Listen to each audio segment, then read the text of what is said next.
everybody. It's Professor Vivian Alice here.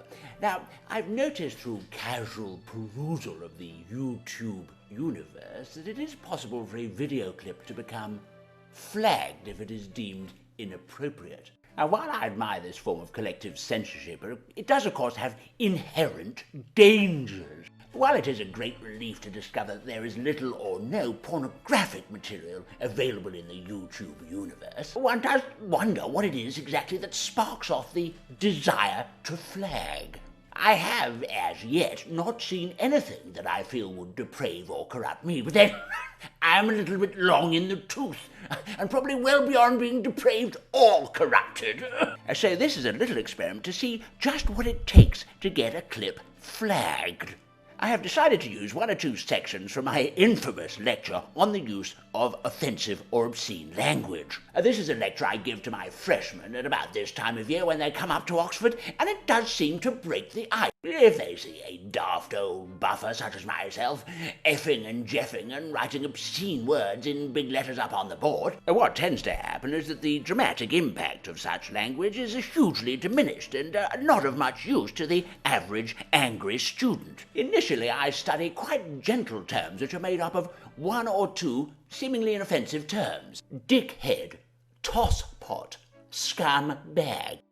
There's nothing wrong with those words individually, but of course when grouped together they can take on another meaning.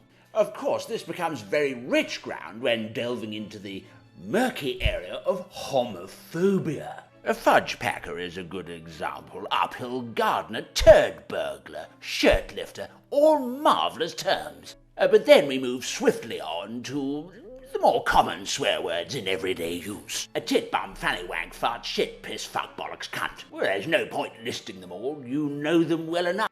So the question I'm asking here is, do they actually do any harm? Now, I have noticed a marked increase in their use in mainstream linear television. And of course there's plenty of examples on YouTube as well. So does this mean the general level of behaviour in our society is on the decline? I think not. I mean, one only has to read ancient texts to see there is nothing new in calling someone you're in a dispute with a pin-dick tosser or a cuckolded fuckwit. For example, Geoffrey Chaucer, who lived from 1342 to 1400, did it all the time. He wrote the famous Canterbury Tales, as it was originally known, and that book is pure filth from cover to cover. And for example, in my youth, it was deemed ungentlemanly to swear in front of a lady. My, how times have changed.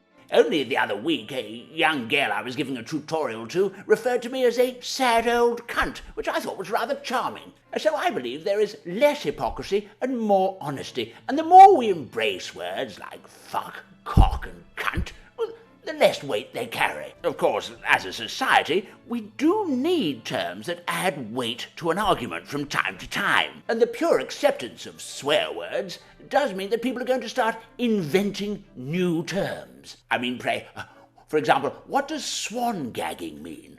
I've heard that a lot recently and I've no idea. I have a horrible feeling it has nothing to do with strangling royal birds on the River Thames. Well, that's enough from me.